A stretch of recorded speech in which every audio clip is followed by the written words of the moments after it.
நம்ம ஆரோக்கியமான உணவு சாப்பிட்டாலும் ஏதாவது ஒரு உடம்புல ஒரு பிரச்சனை இருக்கு. இந்த பிரச்சனைக்கு ஒரு எளிமையான ஒரு தீர்வு, அது எந்த பிரச்சனை வேணாலும் இருக்கட்டும், அது மூட்டு வலியா இருக்கட்டும், இல்லை சைனஸ் மைக்ரேனா இருக்கட்டும், கழுத்து தேய்மானமாக இருக்கட்டும், L4 L5 டிஸ்க் பல்ஜா இருக்கட்டும், பைல்ஸு பிஸ்டுலா ஃபிஷர்ஸ், எந்த நோயாக இருந்தாலும் நம்மளுடைய பாரம்பரிய மரபு சார்ந்த ஒரு பழக்க வழக்கத்தில் சித்தர் பெருமக்கள் ஒரு எளிமையான ஒரு வாழ்வியல் முறையை நமக்கு சொல்லியிருக்கிறாங்க. அந்த வாழ்வியல் முறையை நம்ம கடைபிடிச்சா போதும், நம்மள உடம்புல இருக்கிற எல்லா நோயும் ஓடி போயிடும். அது எந்த நோய் வேணாலும் இருக்கட்டும். ஆங்கில மருத்துவம் எத்தனையோ பேர்களை வைக்குது. நம்மளுடைய சித்த மருத்துவம் நோய்களை 4448 வகைப்படுத்துது. எந்த நோய்க்கு என்ன பேர் வச்சாலும் தீர்வு ஒன்று தான். ஒரே ஒரு எளிமையான ஒரு தீர்வு ஒன்று இருக்கு.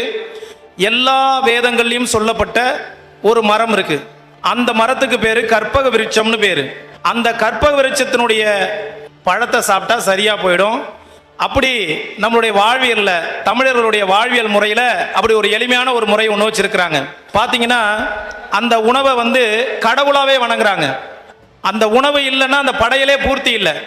அந்த மாதிரி ஒரு உணவு ஒன்று இருக்குது. அந்த உணவை சாப்பிட்டோம்னா சரியா போயிடும். அப்படி ஒரு எளிமையான ஒரு தீர்வு இருக்கு. அந்த மரத்துக்கு பேரு தென்னை மரம்னு பேரு.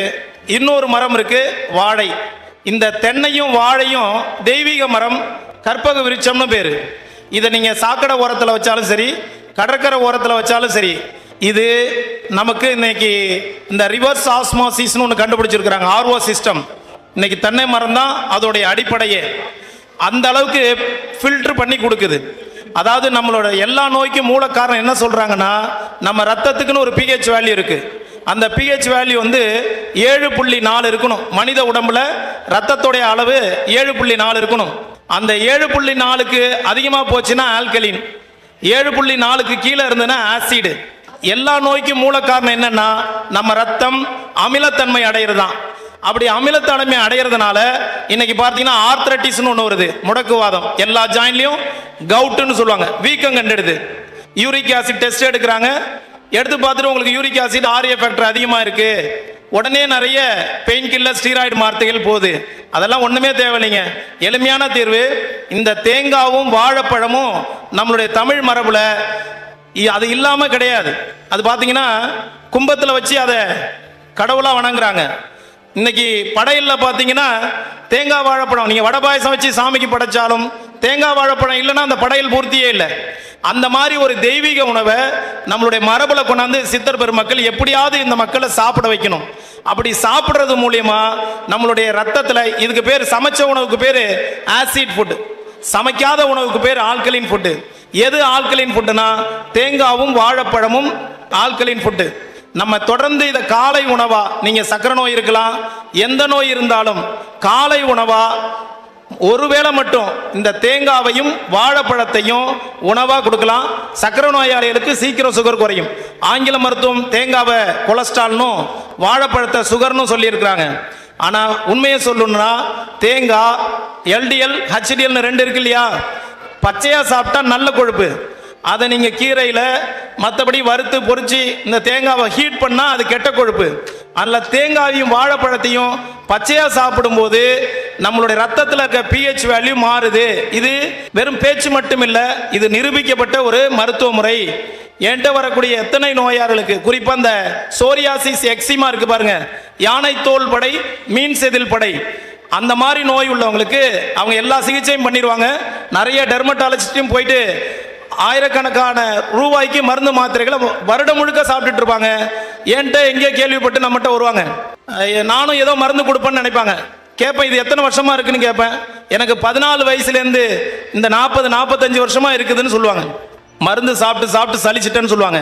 நீங்க காலை உணவா தேங்காய் வாழைப்பழம் சாப்பிட்டீங்கன்னா உங்க ரத்தத்தில் இருக்க pH வேல்யூ, அந்த காரத்தன்மை அதிகப்படும். அமிலத்தன்மை அதிகமாகனாதாங்க எல்லா நோயும். அதனாலதான் நீங்க கவனிச்சு பாருங்க, இன்னைக்கு கால்நடைன்னு சொல்றோம். ஆடு மாடுக்கு பேரு கால்நடை.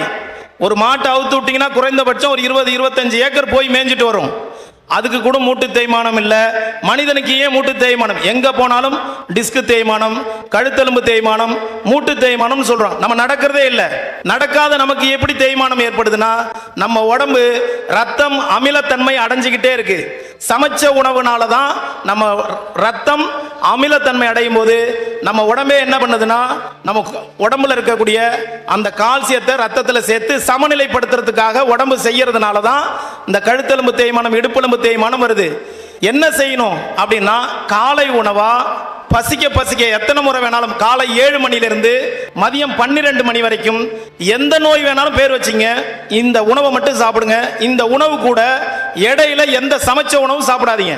தேங்காய் வாழைப்பழம் சாப்பிட்டு ஒரு 2 இட்லியை சாப்பிட்றோன்னு சாப்பிட்டீங்கன்னா கண்டிப்பா இன்னும் உங்களுடைய சர்க்கரையை அதிகப்படுத்திடும்.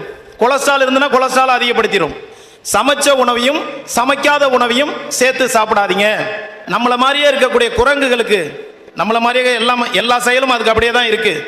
அதுக்கு டயபெட்டிக் இல்லை, ஆர்த்ரட்டிஸ் இல்லை, ஹெப்படைட்டிஸ் இல்லை, ஜாயிண்டிஸ் இல்லை. நீங்கள் நம்மளை சுற்றி இருக்கிற எந்த ஜீவராசிக்கும் குளிக்கிறது இல்லை, அதுங்க பல்லு விளக்குறது இல்லை, ஆனால் உடம்புல நாற்றம் இல்லை. நம்ம தினசரி குளிக்கிறோம், நம்மளுடைய உடம்புல எவ்வளோ பெரிய துர்நாற்றம். இதுக்கெல்லாம் காரணம் சமைச்ச உணவு தான். நம்மலாம் 10,000 வருஷமாக சமைச்ச உணவுக்கு நம்ம செல்லெல்லாம் அடிக்ட் ஆகிடுச்சு.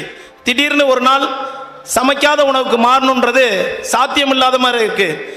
அதாவது கைவிடப்பட்ட இந்த இப்போ நான் சொல்லக்கூடிய செய்தி யாருக்குன்னா, எல்லா வைத்தியமும் பண்ணிட்டேன், எதுக்கும் சரியாகலை, எவ்வளோ ஸ்டீராய்டு மருந்து சாப்பிட்டுட்டேன் சரியாகலை அப்படின்னு சொல்கிறவங்க காலை உணவு 7 மணிலேருந்து 12 மணி வரைக்கும் சமைக்காத உணவை இது சாப்பிட்டீங்கன்னா 2 மணி நேரம் தான் உடம்பு தாங்கும், சீக்கிரம் செரிச்சிரும்.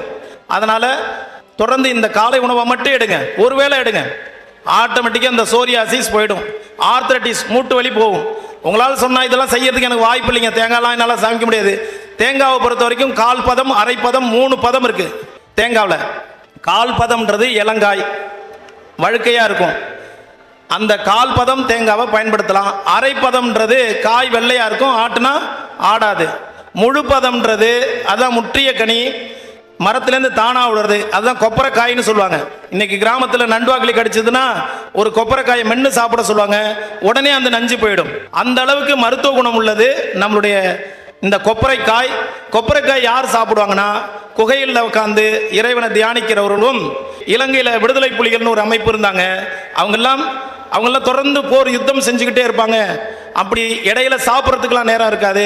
கொப்பரைக்காயும் இந்த பனங்கிழங்கு மாவையும் வச்சுருந்தான் தொடர்ந்து 15 நாள் 20 நாள்லாம் யுத்தம் செஞ்சதான் நம்ம செய்தித்தாள்களை படித்து கேள்விப்படுறோம்.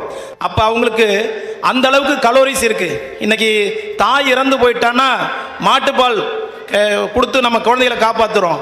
ஆனால் தாய்ப்பாலுக்கு நிகரான ஒரு பொருள் எதுனா தேங்காய் பால் தான். தேங்காய் பாலில் லாரிக் ஆசிட்னு ஒரு லாரிக் அமிலம் இருக்கு. லாரிக் அமிலம் உலகத்தில் வேற எதுலையுமே கிடையாது, தாய்ப்பாலில் மட்டும்தான் இருக்கு. அந்த தாய்ப்பாலை இல்லை நான் குழந்தைகளுக்கு தைரியமாக கொடுங்க, நான் சொன்ன மாதிரி இளங்காயா எடுத்து துருவி பால் எடுத்து கொடுத்தீங்கன்னா நிச்சயமா அது நெஞ்சு கரிப்பு, அந்த செரிக்காதுன்ற பிரச்சனை வரவே வராது, முத்தின காயில தான் வரும்.